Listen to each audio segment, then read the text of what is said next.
Antinopolis is located here in Middle Egypt, about 250 kilometers south of Cairo, and about 80 kilometers north of as the crow flies. To remind you, it was in 130 AD that Hadrian, the emperor, founded the city opposite Hermopolis on the east bank of the Nile, where his favorite, Antinous, is said to have drowned. Initially settled by citizens of the Polis, Ptolemies, and Arsinoe, in time the city had all the components of a Roman monumental urban kit, with blocks laid out on a grid, colonnaded main streets, tetrastyla, temples, a triumphal arch, theater, and hippodrome. When the Roman Emperor Diocletian reorganized the administrative districts of the empire at the end of the 3rd century, Antinopolis became the capital of the Lower Thebaid, and the city was the seat of a bishop, and later its monumental temples were replaced by churches. After the armies of the Islamic Caliphate took decisive control of Egypt in 642, daily life in Antinopolis was slow to change, but the city never regained its political status and was finally abandoned.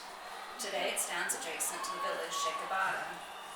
At the turn of the 19th century, the Napoleonic expedition recorded the city's theater, tetrastyla, triumphal arch, temples, and hippodrome, but within decades, the ancient city's monumental architecture had been quarried away in the service of Egypt's industrial and agricultural revolutions. Limestone blocks and architectural elements were reused as building material or burnt for lime, and the mud brick architecture of the town was given over to farmers mining sebach. About 100 years later, between 1897 and 1911, the French excavator and theatrical showman Albert Gaillet focused especially on the cemeteries of Antinopolis, uncovering thousands of Roman and Byzantine burials, material from which is dispersed among international collections, in particular French collections today.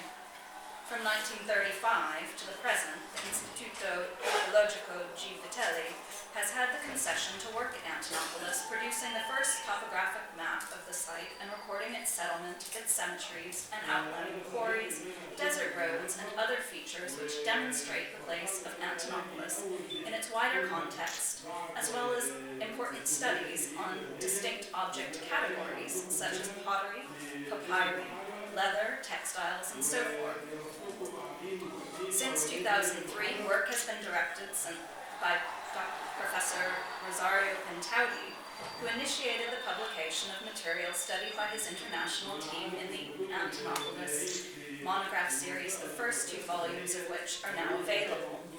What I'll present today is a result of some of the work I've undertaken at the suggestion of Professor Pintaudi, with whom I've had the privilege of working since 2009.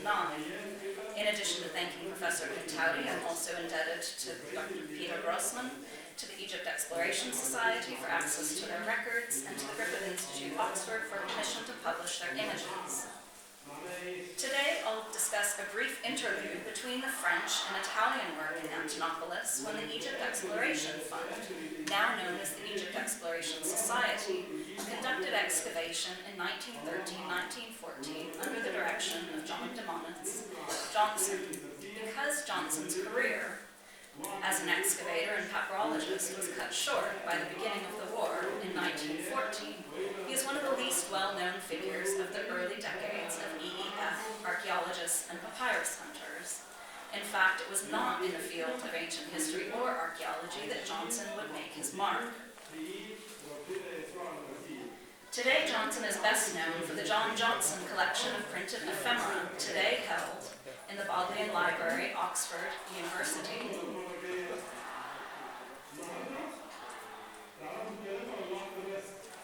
I understand. I find it distracting, yes.